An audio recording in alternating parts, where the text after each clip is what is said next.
Adam dropped down onto his knees. There lay Clara, dead. Not just her, but much of the town.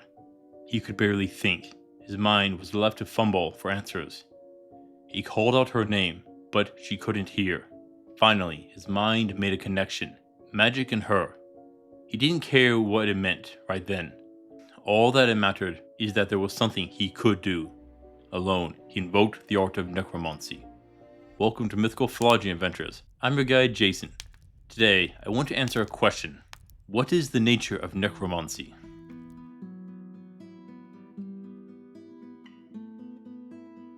Necromancy is a common type of magic found in fantasy, from games, movies, and books. It literally translates to death knowledge. When you hear necromancy, you imagine a figure surrounded by corpses and skeletons, usually hidden away in some crypt. They chant and call upon the ghosts and raise skeletons and zombies. Eventually, they may summon a horde of undead. Often, they will be a force of evil and darkness. Eventually, the hero will arrive and vanquish the necromancer to bring peace to the realm. But is necromancy evil? The idea of necromancy is pretty old. It stems from shamanistic and pagan beliefs, and it is found in China, Egypt, Babylon, Rome, Greek, Native American, and many more mythologies. In Babylon, they are called the Manzazazu or Sha-Etemu, and the spirits that they summoned were the Etemu. Now, the earliest writings about necromancy was not about reanimating corpses, but it is speaking with the dead, their ancestors, and seeking advice. The Greek scholar Strabo called necromancy necromantia, or diviners of the dead. In most cultures, the dead would know more than the living, lost knowledge. Some claim that they could know the future. But in other cultures, even the dead were limited in what they knew. And in China, necromancy was often performed in order to receive their ancestors' blessings. This was done to show them respect.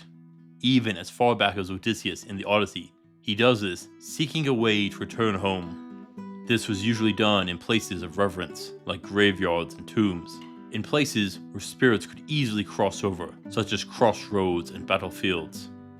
Magic circles and talismans were prepared and set up. Even in Greek myths, skulls and bones were set up. Usually, the belongings of the person that you wanted to speak with was present and even worn. Most of the time, the person being summoned was someone who had died within the last year, as they were easier to call and to understand, less cryptic responses. Often the summoner would indulge in substances, hallucinogenics such as mandrake and nightshade, among others, black moldy bread, fermented fruit and juice, alcohol that was shared with the spirit, burning specific herbs. Animal sacrifices weren't uncommon, even going to the point of drinking blood. Oh, and some variations even include cannibalism. Now, these rituals would involve chanting and meditating. Oh, and these weren't always short. They were often several hours, if not into weeks long. All of that was to bring forth the spirit of the dead. Generally, we are dealing with hallucinations from exhaustion, sleep deprivation, and mind-altering drugs. Yeah, the truth is, this is just a moment of insanity, a mirage, and nothing more. We see this in so many other kinds of rituals. Just look at the oracles of Delphi and the gases which they inhaled. Now, of course, necromancy was shunned in many places, such as early Judaism, but even then, it was still practiced, including King Saul asking the Witch of Endor to bring forth the spirit of Samuel. Though, our more modern interpretation of necromancy begins to appear in the Middle Ages. It was practiced in a limited fashion by members of the clergy, mostly younger members it seems. Some were accused and tried for witchcraft, but not all. Due to necromancy being seen as a pagan belief, it was vilified, tied to the idea of summoning and communing with demons, thus leading to the confusion between demonology and necromancy. And with it, necromancy was labeled under the mantle of maleficium, or evil magics and occult beliefs, spiritual beliefs that fall outside of the scope of religions. Though not all of it was shunned. The idea of necromancy also contained the concept of an exorcism, or banishing the spirits. And this was how some of those who practiced necromancy back then were able to get away with it.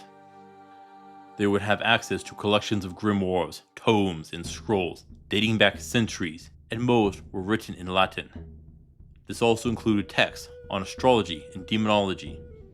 By the mid-1800s, a chemist, Herbert Stanley Redgrove, described medieval rituals under 3 primary branches: white magic, which is used to heal and aid others, lifting and elevating; black magic, which brings harm and curses; and necromancy was the third. So perhaps necromancy shouldn't be listed under black magic. In the modern era, necromancy mostly occurs in things like seances and the spirit mediums, things which are more of a show than real events. Still, you would never get me to touch a Ouija board. I'll stick to reading tarot cards to predict the future. But the one I bet many of you haven't heard is the ghost dance.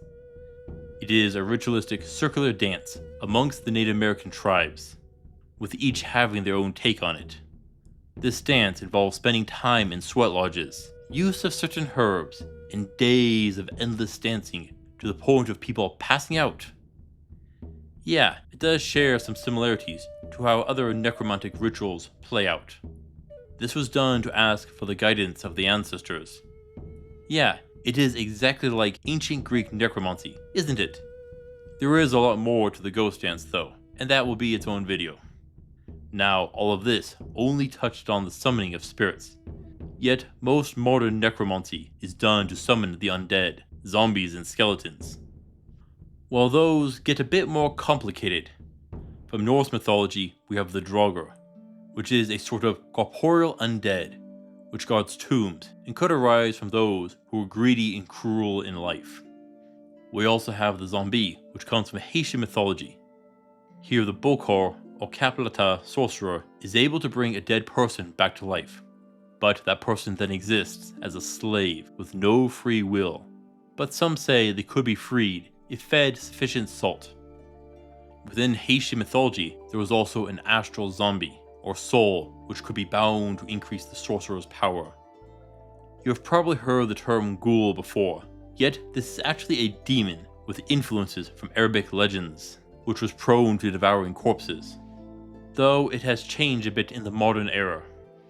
We also have the mummy, a form of burial found across multiple regions, but Egypt's are the most well known, and much of their mythology speaks of the dead rising, including the god Osiris, who has died, mummified, and rose again.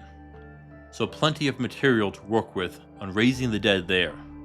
And that is before we factor in the legendary curse of the pharaoh, which brought death to those who opened a tomb. But there is one more type of necromancy to address: a lich. This is a type of undead sorcerer. They will usually bind their soul to a physical object called a phylactery.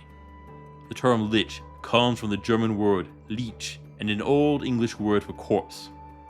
Now, liches don't really appear in mythology, but are more common in the writings of Conan the Barbarian's creator Robert E. Howard and H.P. Lovecraft of Cthulhu renown, amongst other writers.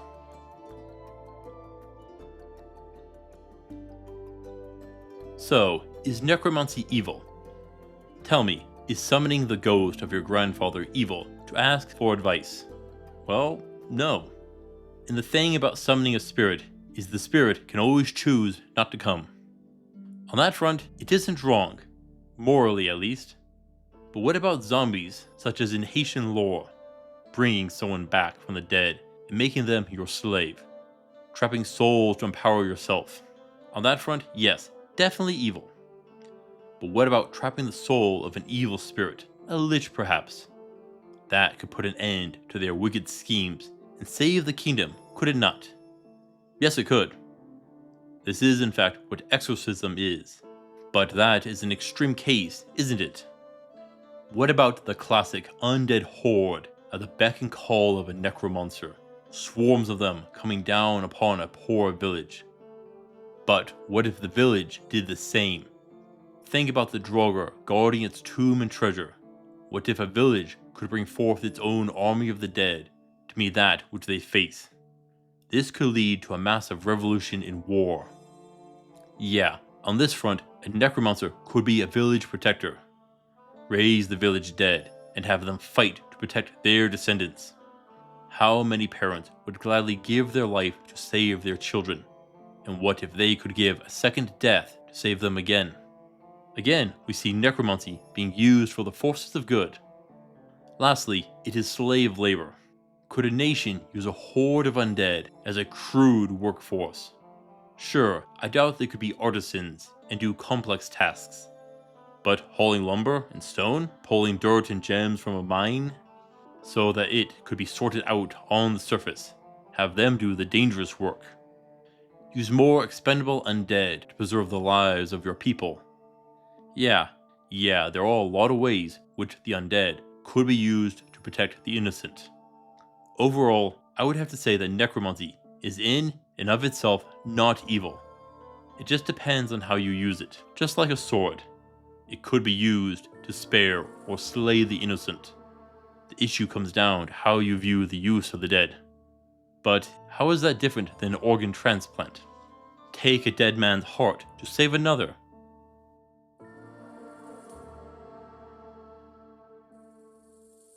Adam called out again with his magic. He was past exhaustion. Yet still, he chanted and called. After what felt like a day, a voice called out. It was faint, but he heard her voice. Just one time, and it left him in tears. He needed to try again. He had to bring her back. He had to. That thought ripped into him and spurred him to act. Necromancy is a complex topic which can be found in all parts of the world. The argument about its nature can make for some interesting topics and could spawn some complex world building. Thank you for watching, adventurers. Please return next time for a look at the fairy royalty. Until then, I'll see you on the roads.